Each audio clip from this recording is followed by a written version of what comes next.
¿Cuándo una persona es inimputable? Buen día, malas personas. Estamos en un nuevo capítulo de No era buena persona. Y además tenemos escenografía. Para que se note ahora, somos Carlos Pinto. Nada hacía presagiar. Vamos con el caso de hoy. Ya, vamos a ponernos.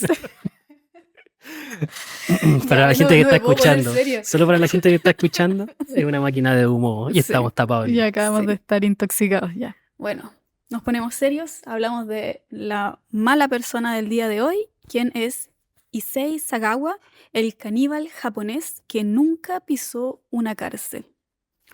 Japonés, nos vamos a Japón. Japón, sí. Súper. Issei Sagawa nació el 26 de abril de 1949 en Kobe, Japón. Es decir, era Tauro. A los que les gusta comer. Tiene mucho que ver. Ya, pero igual, qué bueno que estamos hablando de un signo sin decir que son unos criminales Sí. o que Solo hemos dicho que a los Tauros les encanta comer. o que son vampiros o que son psicópatas. Estamos hablando bien de un signo y eso a mí me alegra mucho. Sí. Bueno, ¿qué comía específicamente Issei? Bueno, ya ese es otro tema. Lo arruinamos. Bueno, Spoiler, los tauros son caníbales. sus padres tenían una posición económica y social muy privilegiada en Japón. O sea que él creció en un ambiente muy privilegiado, acomodado de la época. Pero Issei nunca fue una persona dentro de los estándares considerada normal. Él nació prematuro y siempre fue muy enfermizo, pequeño y era físicamente débil. De hecho, él medía solo 1,5 metros, lo cual igual es bajo para un hombre, incluso siendo japonés. Sí, 1,5, 1,50, ¿no? Sí. Es bajito. Sí. ¿Cuánto medís tú? 1,54. 1,5, sí. Nosotras, súper bajo, mide lo mismo que nosotras. Eres enano. 1,70, claro. Sí. Bueno, pero tenía una voz muy baja y aguda también, para que se hagan como un... Bullying a este niño. Sí. Desde muy temprana edad desarrolló una imagen muy mala de sí mismo. Él se consideraba que era una persona fea, insignificante, incluso invisible para los demás. No, qué pena.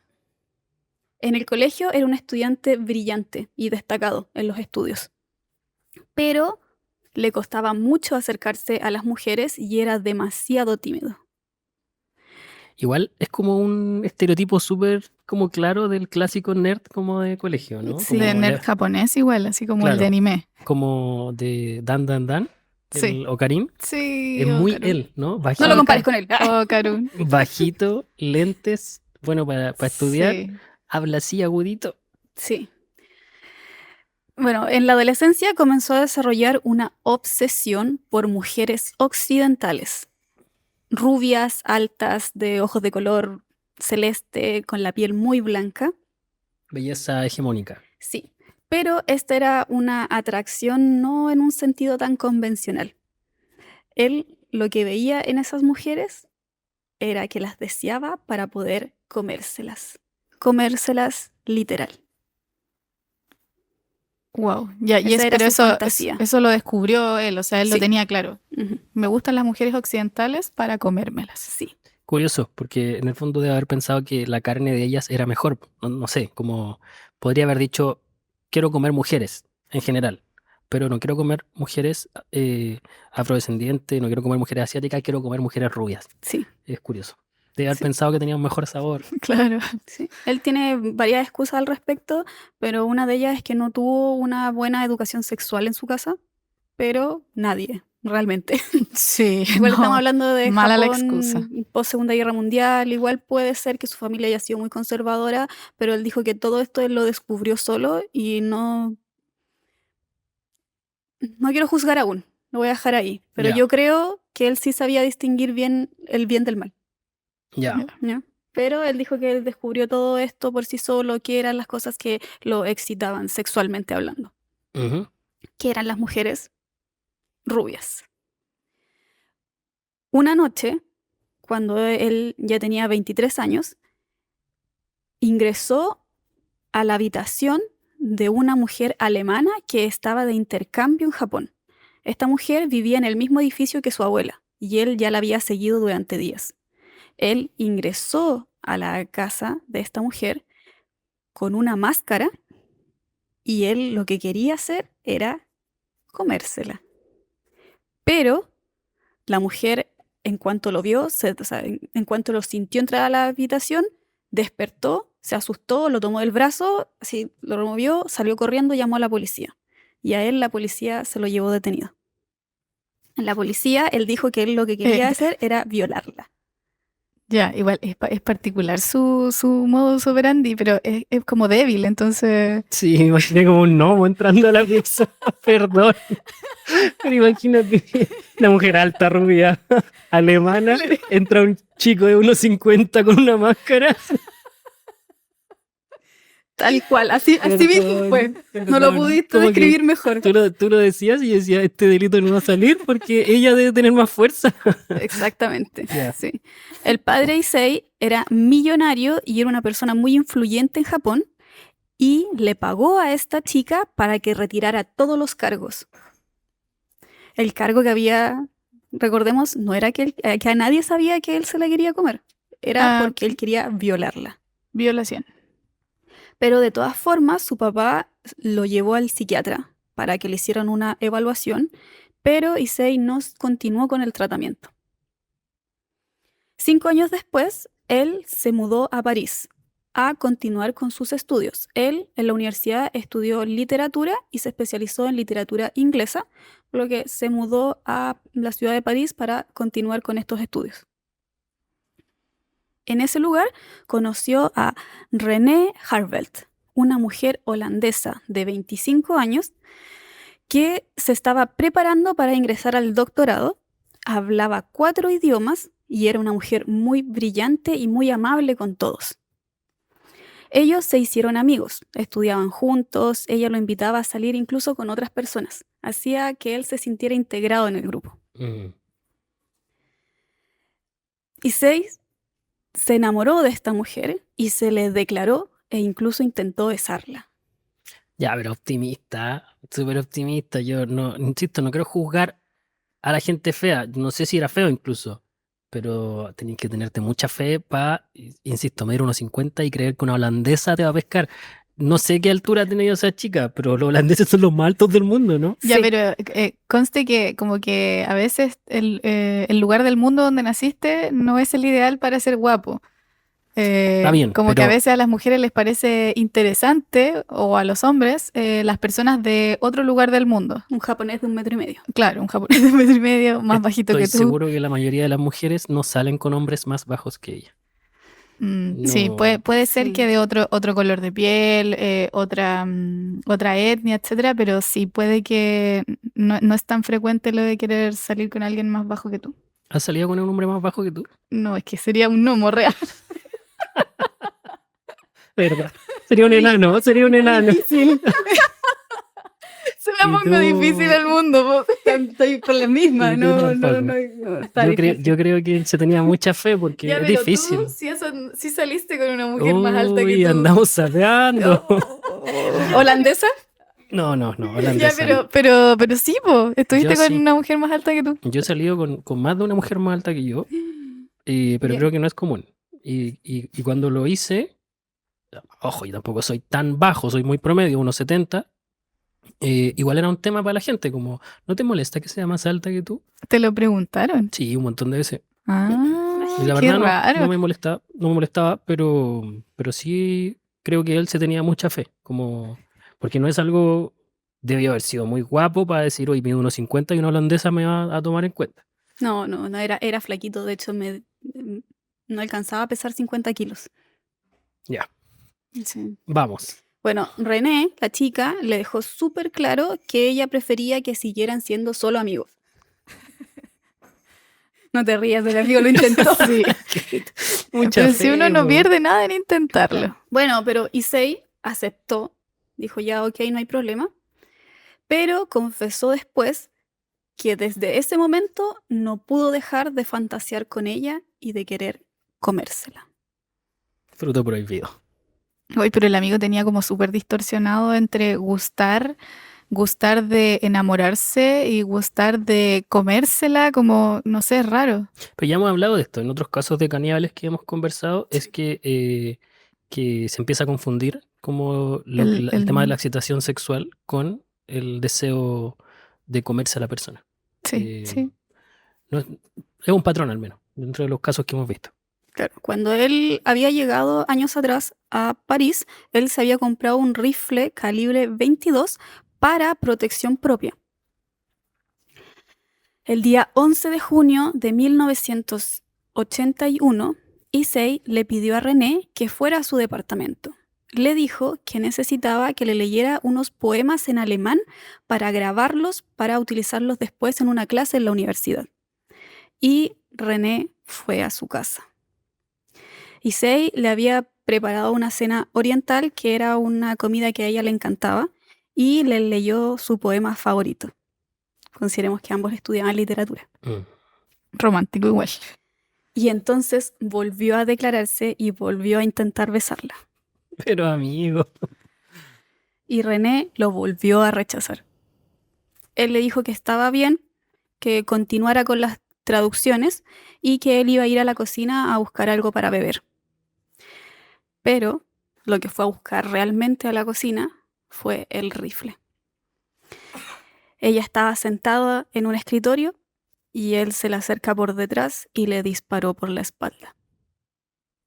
René murió en el acto. Y ahora viene la parte que tal vez es un poco difícil de escuchar. Hacemos las advertencias correspondientes. La parte que nos gusta y que le gusta a toda la gente que escucha este podcast. Bueno, ¿qué le hizo? Issei confesó con toda frialdad y con un nivel de detalle que los investigadores franceses describieron como perturbador. Dijo que en el momento en que René cayó al piso, sintió un deseo incontrolable de comérsela. Le quitó la ropa, le tomó fotografías, fue a la cocina y trajo un cuchillo. Decidió que lo primero que se iba a comer serían sus glúteos. Era difícil de cortar su carne, confesó él, así que comenzó a desgarrarlo con sus manos y con su boca, y se lo comió. ¿Así crudo? Sí, crudo. Luego abusó del cuerpo de René varias veces. La besó y le dijo que la amaba. Wow. Arrastró el cuerpo de René al baño, cortó su torso para quitarle todos los órganos internos y cortó después el resto del cuerpo. Puso la ropa de René sobre la mesa como tipo mantel y mientras comía partes de su cuerpo, comenzó a reproducir la grabación con los audios que ella acababa de grabar.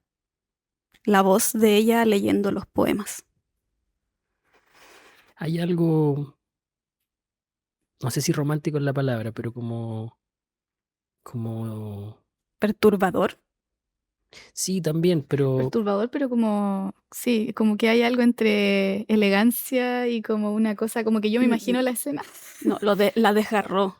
No, sí, te entiendo, pero hay como una especie de misticismo, no sé, como escucho los poemas. Chiflado estaba, pero esto de ponerse a escuchar los poemas, tenderla en la mesa... Uno le tiende a creer que realmente estaba enamorado de ella. Claro, sí, le compra el cuento, sí. No sé qué concepto tengan ustedes del amor, pero yo creo que una persona que ama no te saca las nalgas y se las come crudas. Las cocina. O sí. Como Katherine Knight. Claro. Bueno, oye, algo igual de los japoneses es que ellos gustan de comer carne cruda. Qué buen dato. Él dice que su comida favorita es el sushi. Sí, a los japoneses les gusta mucho comer... Convengamos que el sushi en Japón es muy diferente del sushi acá en nuestro país. No comen sushi de pollo apanado. No, es solo arroz y pescado crudo. Sí. Fin. Y otra, o sea, anguila, pulpo y todo crudo. Claro. Pero luego se puso más creativo y comenzó a cocinar ciertas partes del cuerpo de René para ver cuál era más sabrosa. Ya, o sea, bien. Comió inicialmente crudo, pero después igual probó cocinando. Al horno, al sartén. Probó muchas. Se puso chef. Sí. Después de un rato, le vino un sueño incontrolable y sintió casi como que se hubiese desmayado. Efecto ñachi. Como comer ñachi. Tal cual. Luego se acostó al lado de los restos que quedaban de René a dormir junto a ella. Qué locura. Sí. A la mañana siguiente, cuando estuvo consciente, se dio cuenta de que el cuerpo todavía estaba fresco a pesar de que era junio, que es de los meses más calurosos en París. Así que continuó. Probó otras partes, como la lengua, los ojos, la mejilla, y guardó todo lo que pudo dentro del refrigerador. Tuvo relaciones sexuales con el torso amputado y se masturbó con la mano cortada de esta chica. Y cuando finalmente decidió deshacerse de todo lo que quedaba, consiguió un hacha y cortó el resto del cuerpo para meterlo en 2 maletas. Luego llamó un taxi y el taxista le ayudó a subir estas maletas. Y a modo de broma, el taxista le preguntó, ¿acaso lleva un cuerpo? Y él se rió y le dijo que no, que estaba muy pesado porque llevaba muchos libros. Wow. Y le pidió que lo llevara al bosque de Bolonia, cerca de París. Issei vio pasar a varias personas y se puso un poco nervioso, pero finalmente estas maletas las tiró a un tipo laguna que había en ese parque. Y cuando sintió que las personas estaban sacando las maletas y descubriendo lo que había, ahí él salió corriendo. Ay, pero muy malo.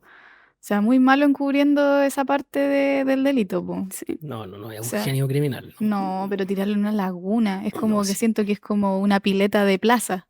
Pésimo planificador. Sí. Las personas al abrir la maleta, lo primero que vieron fue un pie, una mano y marcas evidentes de mordiscos.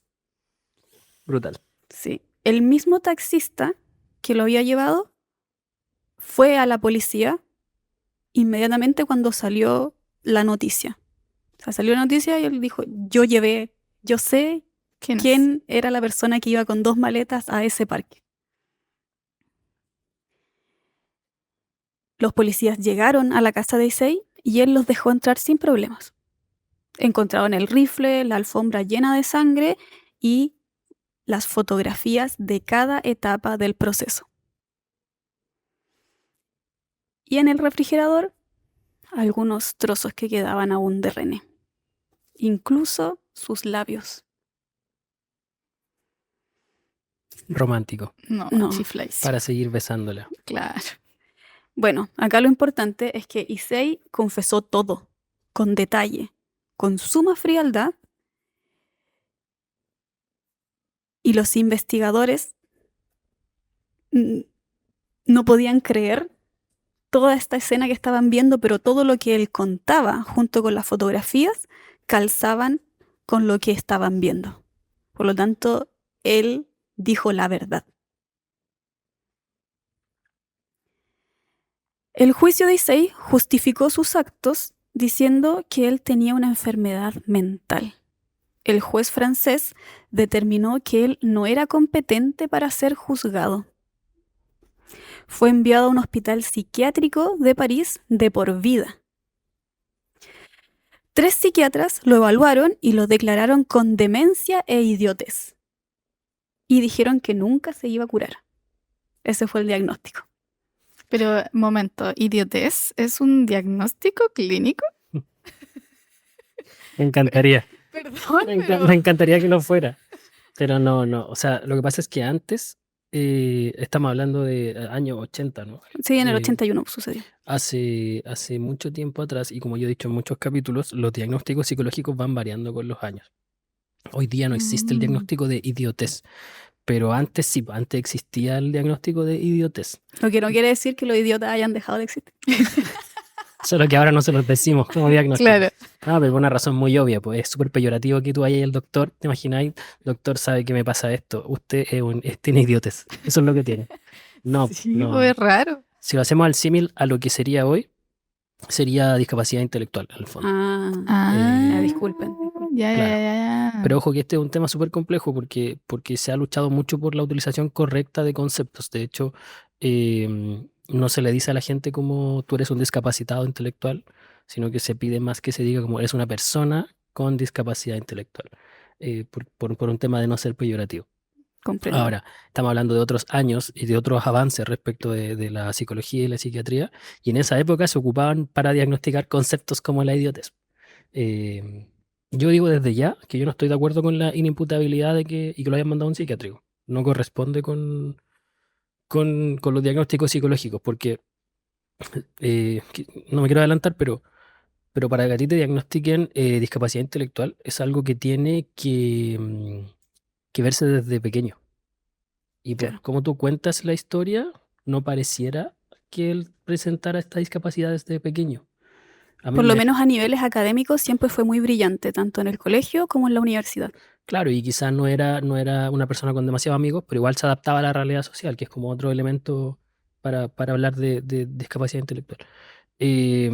Yo creo que él se salvó, probablemente su familia tenía mucha plata y lo salvaron con buenos abogados, pero a mí no me parece que él sea inimputable. Y No. vamos a ver lo que sucedió después y si estás de acuerdo con lo que pasó con Issei o no. Pero hay más. Hay más. Ya.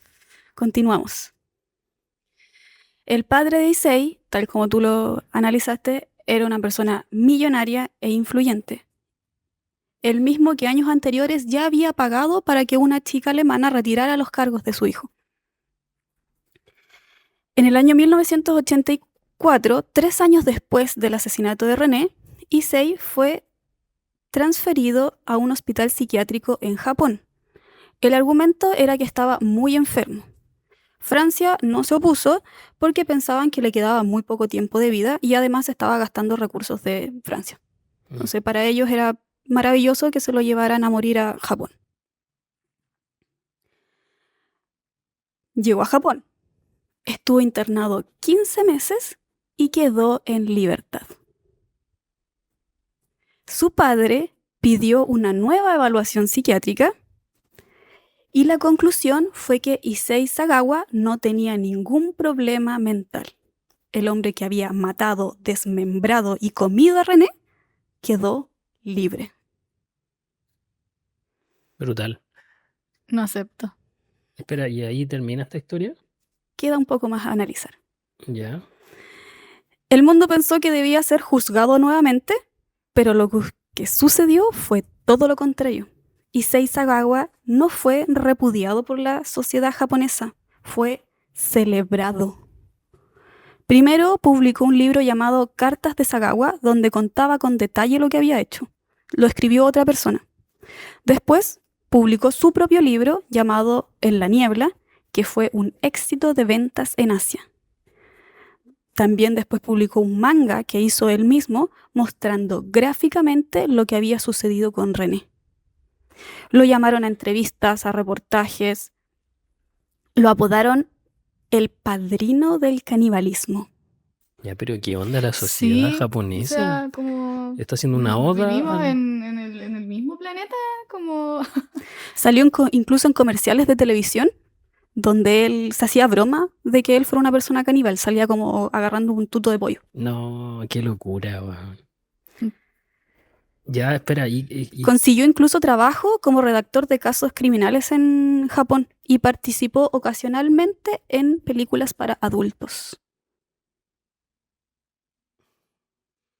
brutal. Sí. Encuentro que es una locura todo lo que estás contando. Con todo este dinero que él ganó y además que venía de una familia con dinero, él se fue a recorrer el mundo, tuvo amigos, estuvo con más mujeres, se fue de putas. Oye, pero espera. no puedo ¿Y con Francia no hizo nada? Nada, Francia no pidió, Holanda tampoco por su no, nada. ciudadana. Nada. Decían de que él ya había tenido un juicio, no iban a volver a hacer el juicio. Oye, qué locura. Pero cada vez que a él lo entrevistaban y le preguntaban sobre René, porque por eso él era esta estrella, él siempre contaba lo mismo, que había sido un acto de amor. Y siempre era algo que le puede sonar similar a otros caníbales, que lo había hecho para que René estuviera junto a él por siempre. En una de sus últimas entrevistas, cuando le preguntaron si sentía aún deseos de comer a mujeres, él respondió que sí, que cuando veía pasar a mujeres en falda le daban ganas de tomar sus piernas y comérselas, pero que se controlaba masturbándose y que el deseo sexual y de comer a mujeres había ido descendiendo al paso de los años. También confesó que ya no la atraían las mujeres occidentales y que prefería las mujeres japonesas, que las consideraba las mujeres más bonitas de todo el mundo. Y agregó perfectamente de que él se consideraba una persona enferma y depravada, y que él debería haber sido condenado a cadena perpetua. Gracias. Él lo dice. Gracias, Él lo gracias. dice. Gracias, amigo, Sí. gracias.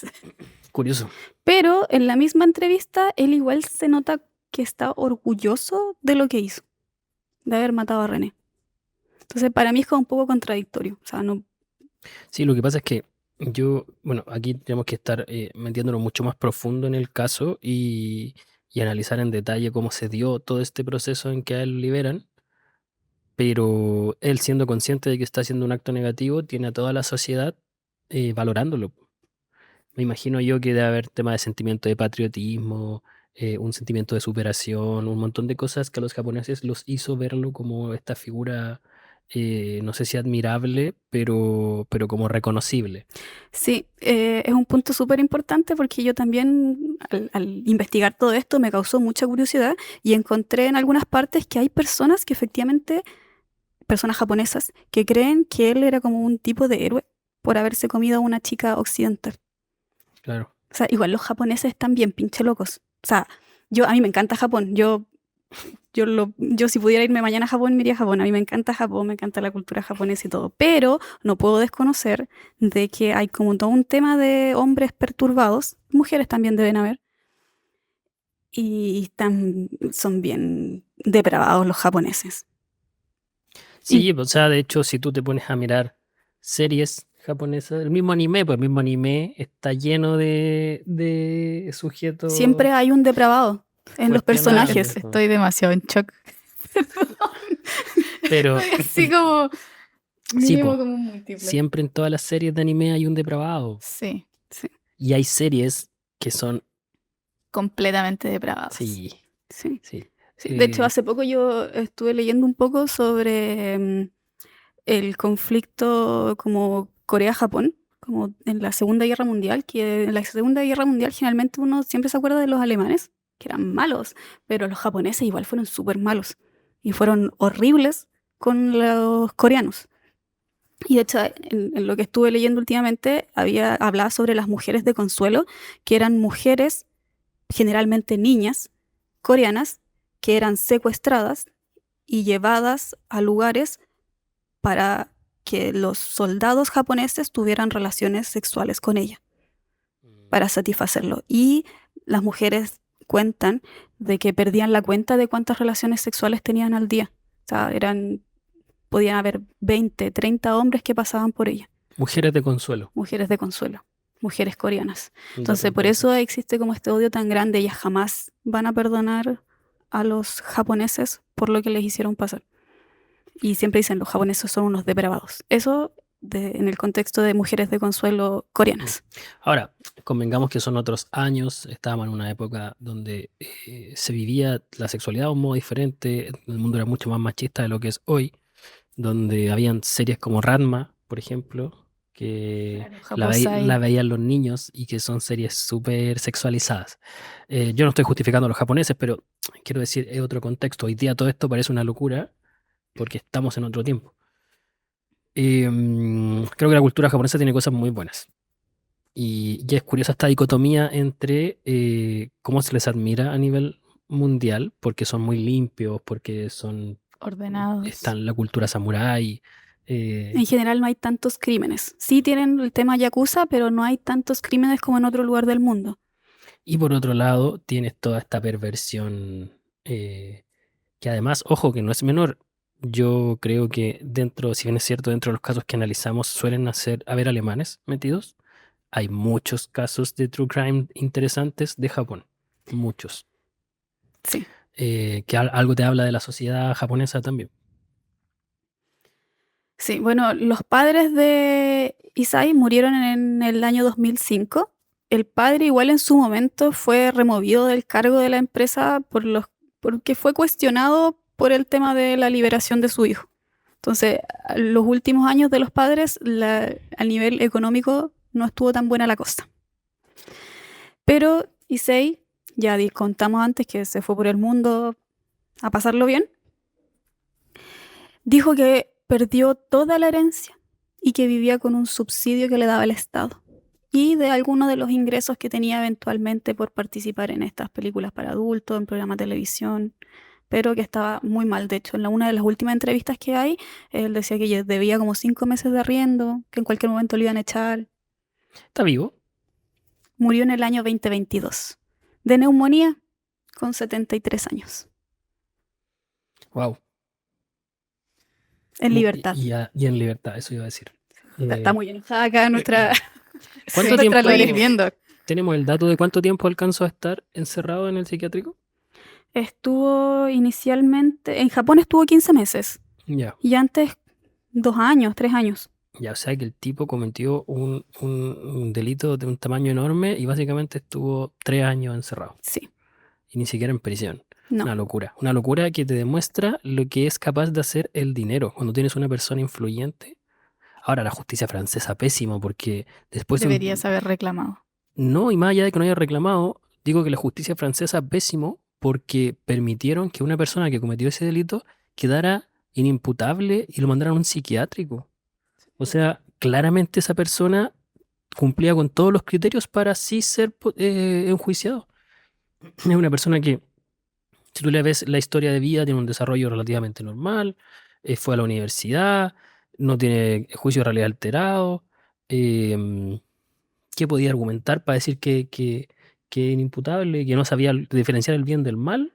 Claramente sí, no estamos hablando... Sí sabía, porque de hecho hay una entrevista, yo he visto varios extractos, pero hay una entrevista que está subtitulada en español. Y él contaba cosas, por ejemplo, que de niño igual hubo como un tema como de zoofilia con el perro de su familia.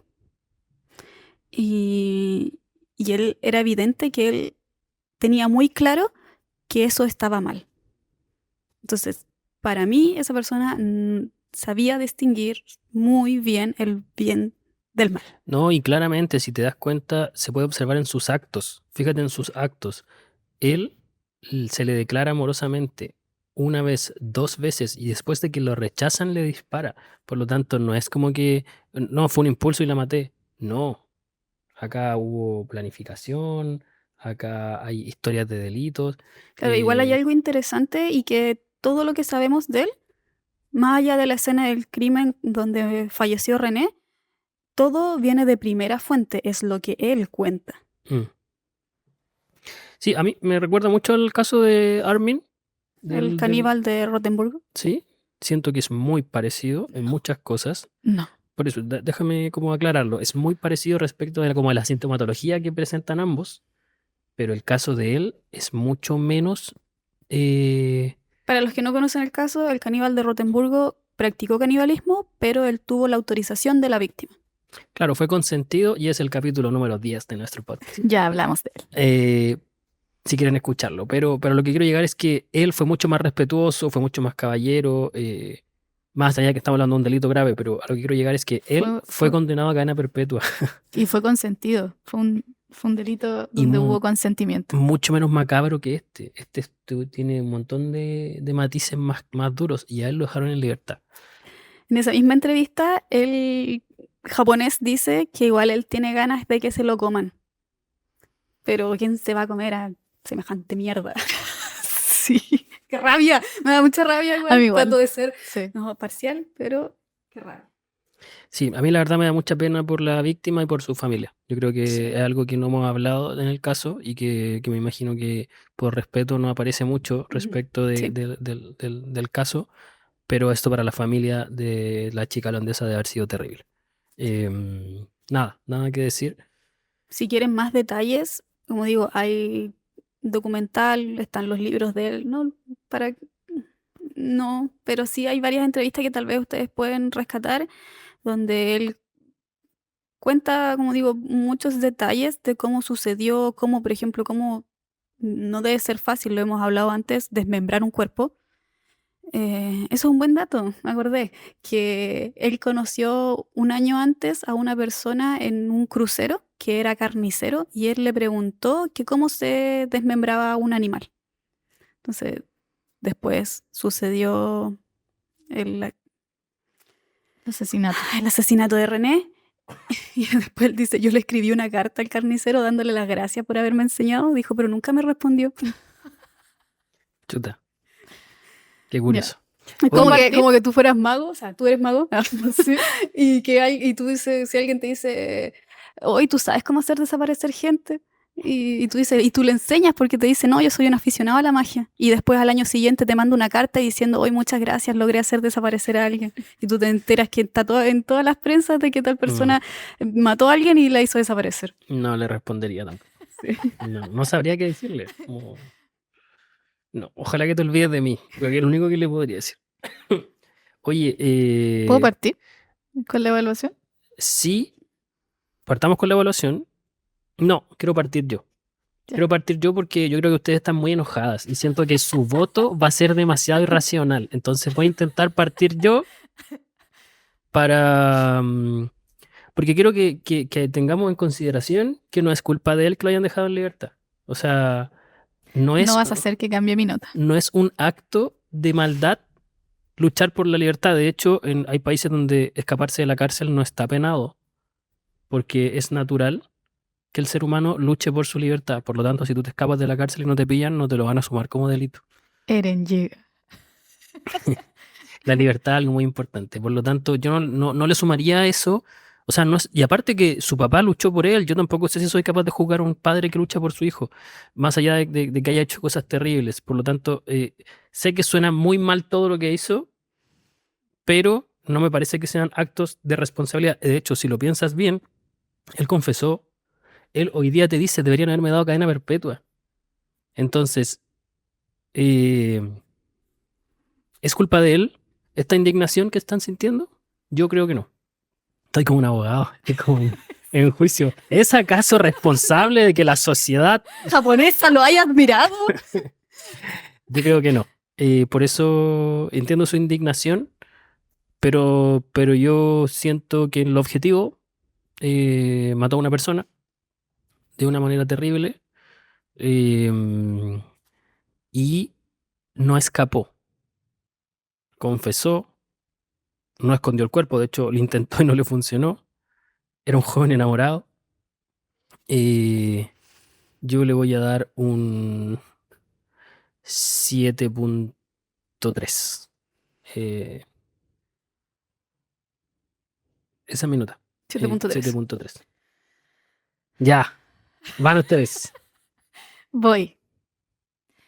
Mira, gnomo de mierda. Ya está muerto, no nos va a escuchar. Le voy a poner un 10. Le voy a poner un 10. Pero tú crees, ya, es tu nota y todo, pero que es Enano culiado. que es más malo que gente Qué bueno que estáis muerto. Que es más malo que gente que hizo cosas conscientes. Un asesino serial que mató a 10 personas No, es que menos igual malo. aquí es que es indignante, uno, que haya muerto en libertad, que Pero se haya eso- hecho millonario, hizo plata con la muerte de una persona, siendo que tenía familia viva. Hizo un cómic, se puso a ser, bueno, actor porno, como, ¿what? Pero lo puedes culpar por eso. Lo culpo. 10, un 10 le voy a poner. Creo que es una persona muy mala. Creo que no es justo que se haya hecho pasar por loco. Me carga cuando la gente por tener plata tiene tantos privilegios, porque a esta persona estoy segura que si no hubiese tenido toda esa cantidad de dinero, jamás la habrían hecho pasar por loca. Todo eso, bueno, el juez francés debe haber estado así, de haber recibido una cantidad de billetes para darlo por loco. Y después también los buenos que dieron la autorización de que se lo llevaran a Japón, también un forro de billetes deben haberle llegado. Ya, pero ahí estás jugando como mala persona al sistema No, francés, a él al por ser un papá. niño millonario. Estás diciendo que Maldito, depravado, loco, de mierda y además millonario con privilegios. es la persona Te odio. más mala de la humanidad. La odio. Perfecto. Ya, Vamos, Katy. Yo le voy a poner un 7. Blandos. Sí, un 7, porque sí, o sea, pienso en los otros casos que hemos hablado, que he visto, sí, es una persona realmente mala y da una indignación terrible el hecho de que no hubo justicia para esa mujer. Pero aún así, si tengo que entrar en razón, creo que un 7 es una buena nota para esta persona que murió finalmente en libertad. Sí, yo comparto, creo que la Lore está indignada por cosas que van más allá de él. Creo que cualquier persona que tú le des la posibilidad de ser libre, La va a después tomar. la Y va a tomar, tampoco va a juzgar lo que ya dijo Pedro, a un padre por querer que su hijo quede libre. claro. Pero bueno, ¿cuál es la nota? 8.1. 8.1. Wow. Quedó alto, según yo. Quedó muy alto para ser una persona que...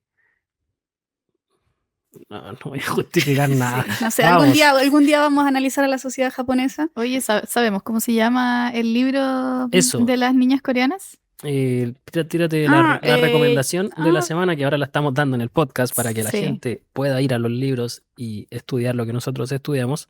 Vamos a recomendar el libro de las mujeres de consuelo. De las mujeres de consuelo. Sí, se llama Hierba. Hierba. Y es de la autora coreana Keum-suk. Ya. Hay otros, pero ese es el que más recomiendo porque es una novela gráfica. Entonces siento que es más fácil de leerla y es muy buena. Vamos a dejar el nombre y del libro, el nombre de la autora en la descripción aquí. Pero puedes decir el nombre y explicar muy breve de nuevo para que lo podamos poner en Instagram después y que la gente lo pueda ver en un video cortito. Claro, el libro se llama Hierba, de la autora coreana Keum-suk. Es un libro que trata de las mujeres de consuelo en Corea, mujeres que en la Segunda Guerra Mundial fueron secuestradas por el gobierno japonés, llevadas a los puntos de donde estaban los soldados japoneses y las utilizaban para que los soldados tuvieran relaciones sexuales con ellas. Se hacían filas de hombres japoneses para violar a estas mujeres coreanas, niñas principalmente. En el libro principalmente se habla como en primera persona de relatos de mujeres que fueron mujeres de consuelo. Brutal. Estamos con la recomendación de la semana entonces. ¿Algo más que agregar? No, nada más. Y recuerden, las malas personas están más cerca de lo que ustedes piensan. Síganos. Chau, chau. Chau, chau. Chau, chau.